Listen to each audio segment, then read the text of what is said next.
Ya teman-teman semua, balik lagi di Kapia News. Masih Baskal Subang. Ini luar biasa banget ya teman-teman. Ada klarifikasi dari Pak Edi Lau, serta ya ini ada kekecewaan ya isinya, yang Pak Edi Lau ungkapkan di klarifikasi tersebut ya. Dan sangat wajar ya kalau Pak Edi Lau sangat kecewa. Jadi di sini gue hanya mengutip video dari klarifikasi Pak Edi Lau di live-nya dari Kang Dede ya. Untuk Pak Dede ini gue izin untuk mengutip videonya karena ini kita memang harus sebarkan ya. Mungkin dari pengawal Kos Subang ada yang belum melihat dari video live tersebut, ada juga yang udah, baik pun yang belum ataupun yang sudah.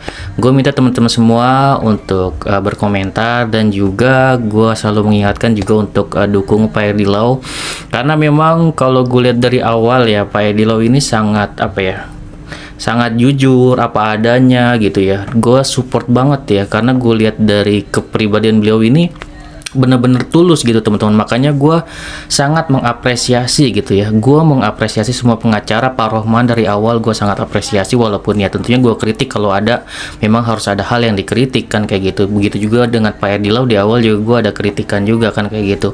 Namun di sini gue sangat mendukung gitu kan ya, dengan kinerja beliau yang sangat luar biasa. Dan di sini sudah dicabut dan ada klarifikasinya, dan kita harus mengapresiasi beliau sepenuhnya gitu. Siapa tahu nanti mungkin ya beliau ada rencana misalkan tetap ada di Kaus Subang dengan membela Angger atau seperti apa, kan kita tidak tahu ya.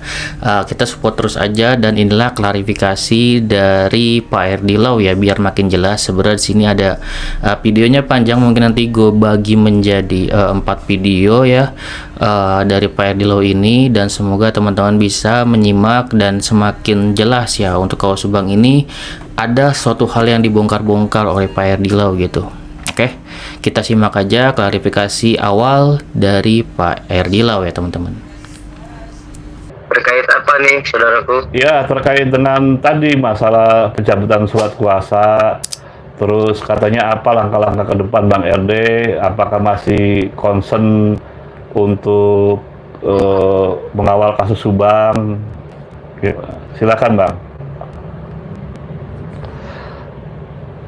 Terkait Ya, sebetulnya ya, saya terkait apa? Pencabutan kuasa. ya itu diterimanya kapan suaranya Bang, suratnya dari Pak Dede itu? Saya justru begini, tadi kan saya dapat kabar dari Ya. Dede kalau ini Pak Dede sudah cabut surat kuasa. Saya kan konfirmasi Pak Dede betul sudah bikin surat kuasa. Iya. Dia alasannya aneh, Pak. Itu kan suratnya sudah disampaikan ke Bapak. Pak Dede, saya bilang, Pak Dede kirim ke saya itu di situ nggak ada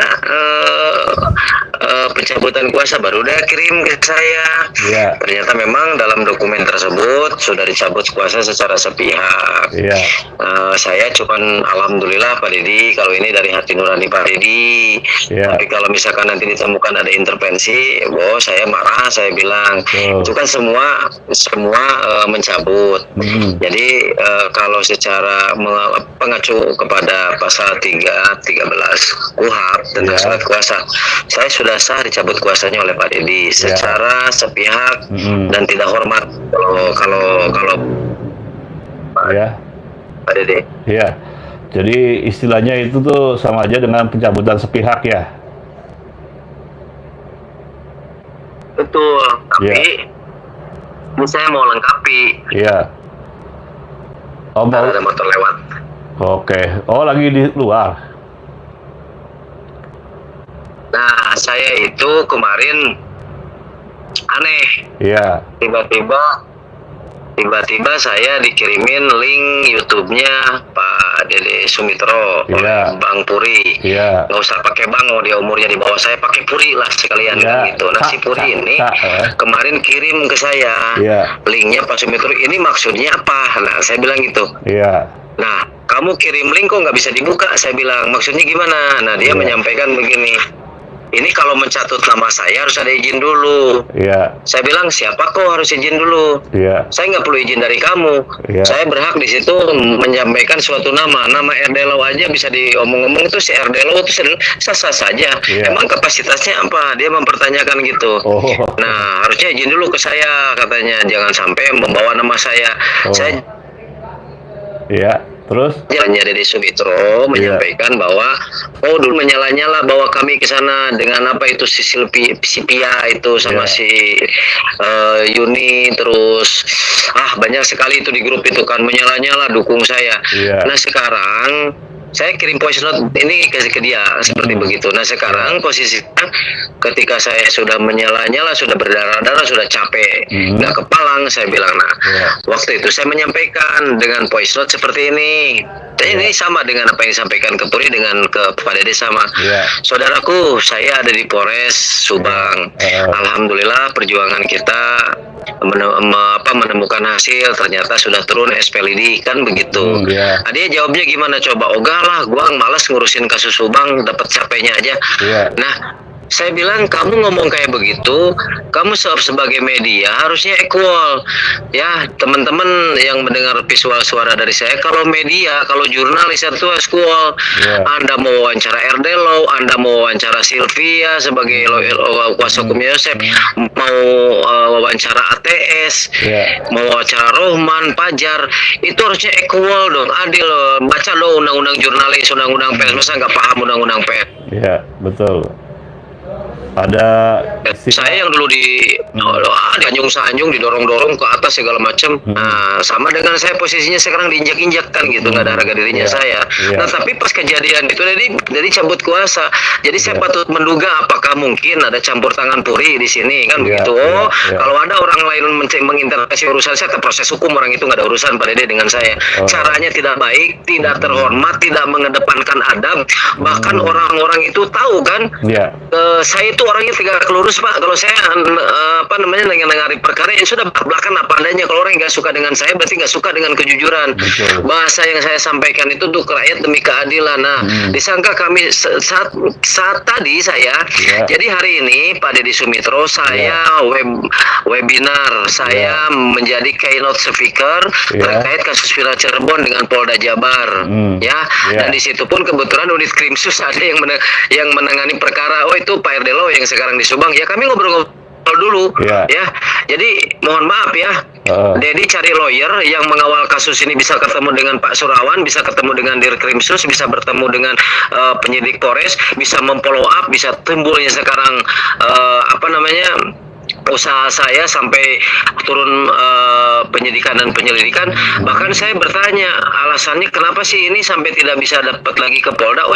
Ada klien kami yang sakit katanya Pak RD, si Pak Asep itu kan gula waktu itu. Nah sebetulnya kalau laporan kami sudah beres di Polres, otomatis berkas kembali lagi ke Polda Jabar. Setelah di Polda Jabar kan sudah jelas di situ kalau muncul tersangka ya alhamdulillah. Kalau SP3 kan saya peradilan kan Dirkrim sama saya. Kenapa? Kok tidak bisa memproses kasus hukum ketika sudah alat bukti yang cukup, alat permulaan bukti yang cukup untuk mengantarkan menjadi seorang tersangka kok di SP3. Kalau kan saya 3 orangnya. Dan ini pun saya berbicara dengar oleh publik, dan sampai kapanpun selama Deddy Sumitro channel ada itu sampai ke manapun terdengar suara saya orangnya nggak mau yang aneh-aneh deh. Nah sekarang kerja saya udah berdarah-darah, sudah tinggal nunggu proses tersangka.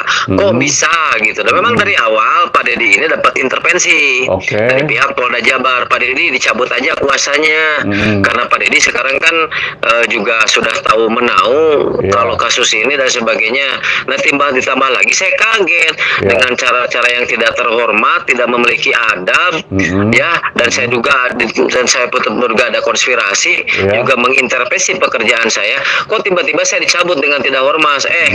Manusia itu yang dikedepankan adabnya. Tadinya saya simpati sama Deddy, tapi Deddy ternyata saya sama aja. Saya menilai Deddy sekarang sama dengan Yosep ya. Sama dengan Yosep, nggak punya adab kepada saya ya.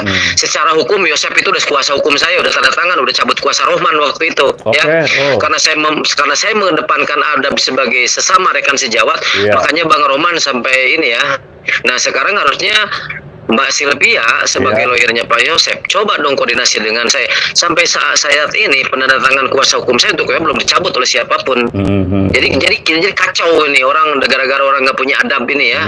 Ya sekarang kalau ini kayak Puri nih, Puri itu harusnya menyarankan Mbak Sylvia ini kuasa hukum sudah ke RD Law ya.